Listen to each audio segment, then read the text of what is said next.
better roll them dice. You never know if it could change your life. Take a chance, you're neither wrong or right. You never know if you don't roll them dice. And with a straight face, you're going to tell students that Dungeons & Dragons is so dice-rolling awesome that we're the only ones in the world who have fun? Powered by the Apocalypse has fun. Savage Worlds has fun. GURPS, Pathfinder, Daggerheart, Tales of the Valiant, Draw Steel, Call of Cthulhu, Blades in the Dark have fun. 1,000 different TTRPGs in the world, and like 100 of them have fun.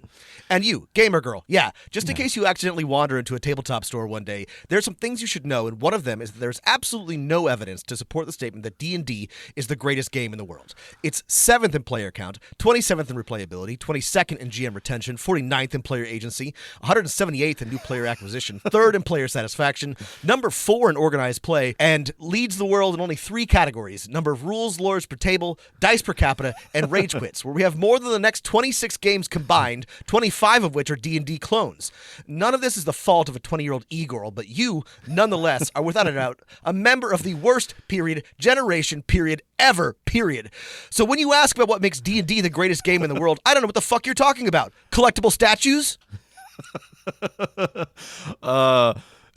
Will McAvoy, ladies and gentlemen. It's the Newsroom. Jeff D&D Newsroom. Wow. No, that was quite brilliant, bro. Listen, you're a cranky and a Republican, but that's a right. reasonable one, and I can't help but be attracted to your That's right, but I believe in the news, Matt. I'm a man of integrity. You just love doing the news. You love doing the cable news. You know who else loved the news, Matt? Yeah. Is the crew of Aaron Sorkin, but also the crew of the Tabletop News channel. Yes, which is rest in peace. Yes, but that is actually the subject, the topic of our very special Patreon episode today. Yes, so thank you, Patreon listeners, for supporting the show. It's Dungeon Master of None, and today on this edition of the Kickstarters in Tabletop Sucking, we're talking about tabletop news, which is a real blast from the past. This happened a long time ago. And not actually that long ago. It's like 2 years, but right. Relatively, things move fast. Things move fast in the world of news. Honestly, like the final chapter of this was only about a year ago. But yes, and I think we also wanted, before we did like our breakdown of this, to make sure that it didn't actually amount to anything. It's over, right? Yes, because this is in the past. We will probably. I have some points of praise, but I have a lot of criticism of this entity, Tabletop News, and I wanted to make sure they're not still like trying to do this and improve or whatever.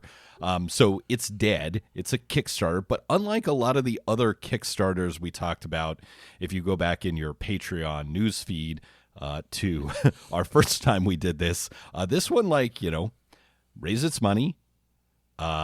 Raised like a little over $100,000 for a 10-episode news show about board game, card game, and role-playing game news, right? Which would be short, 10, 20-minute episodes.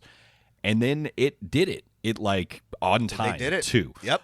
So this is a completely different flavor of why a Kickstarter could be bad or weird or questionable. And we'll get into some weird theories and some other things. But yeah, have I given an adequate description of what this thing is for people who haven't seen it? I don't know how to better explain it than what you did. It was a Kickstarter. I'll just put in a clip here of their what we are. Go. Yeah. Tabletop News. Your official stop for all things tabletop. Let's roll.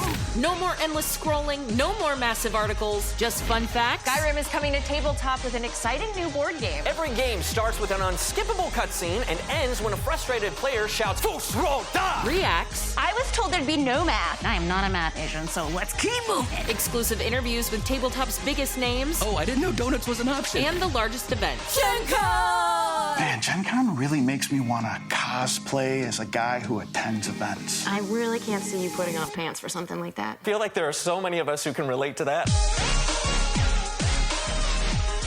It sounds weird. It sounds like there maybe should be more to it than that. But yeah, they did a Kickstarter. They raised A substantial amount. Not as much as some of the Kickstarters that we have talked about recently, but, you know, $169,000 from Nice. 1,785 backers. So it did pretty well.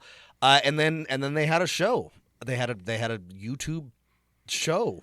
It's hard to talk about, Matt. It's very weird. It's a weird thing. So weird that existed. But there was a hot minute where it was kind of everywhere, and then it was not. Yeah. Well, thanks for listening to our free preview of our Patreon episode on Kickstarter-funded tabletop news. If you'd like to listen to our full episode, you can go to patreon.com/dungeonmasterofnone for $5 a month. You can listen to this and all of our other bonus Patreon episodes and content. Thanks for listening to Dungeon Master of None, and keep rolling them dice.